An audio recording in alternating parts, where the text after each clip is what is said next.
అదే RTV app వార్తల్ని క్షణాల్లో చదివే అవకాశం ఉంటుంది. ఒక న్యూస్ పేపర్, ఒక టెలివిజన్ ఛానల్ మీ చేతుల్లో ఎప్పుడూ ఉంటాయి. కార్యక్రమం చేసిన ప్రభుత్వం మీద విమర్శించడం, ఎప్పుడెప్పుడు ప్రభుత్వం మీద బురద వేస్తే అదంతా కూడా రేపు రాబోయే ఎన్నికల్లో వాళ్ళకి లబ్ధి చెందుతుందని చెప్పి ఈ జగన్మోహన్ రెడ్డి గారిని చూసాం. నిన్న మాట్లాడుతున్నాడు, పాదయాత్ర చేస్తానంటున్నాడు. ఆల్రెడీ ఒక పాదయాత్ర చేసావు, రెండో పరామర్శ యాత్ర చేసినావు. పరామర్శ యాత్రలో నీ కారు కింద మనుషులు పడి చచ్చిపోతా ఉంటే ఈడ్చి పడేసి ముందుకు పోతున్న దృశ్యాలు రాష్ట్ర ప్రజలు చూశారు. శాంతి భద్రతలు అత్యంత ప్రాధాన్యత ఇచ్చే ప్రభుత్వం ఇది. నీ ప్రభుత్వంలో శాంతి భద్రతలు లేవు. అదేవిధంగా నీవే శాంతి భద్రతలు పాటించని మనిషివి.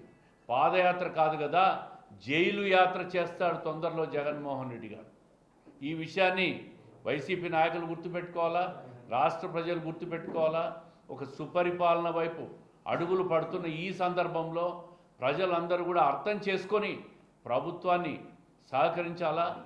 రాబోయే ఎన్నికలకు 29 ఎన్నికలు గెలిపే ధ్యేయంగా మళ్ళీ ఈ పార్టీ, ఈ కార్యకర్తలు, నాయకులు ప్రతి ఒక్కరూ పనిచేయాలని చెప్పి మనస్ఫూర్తిగా వీళ్ళందరినీ కూడా విజ్ఞప్తి చేసుకుంటూ, ప్రతిపక్షాలు మాట్లాడే మాటలు మేము పట్టించుకోము.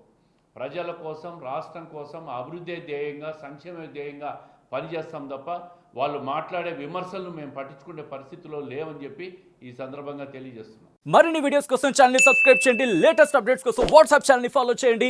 అండ్ లింక్ డిస్క్రిప్షన్ లో ఉంది.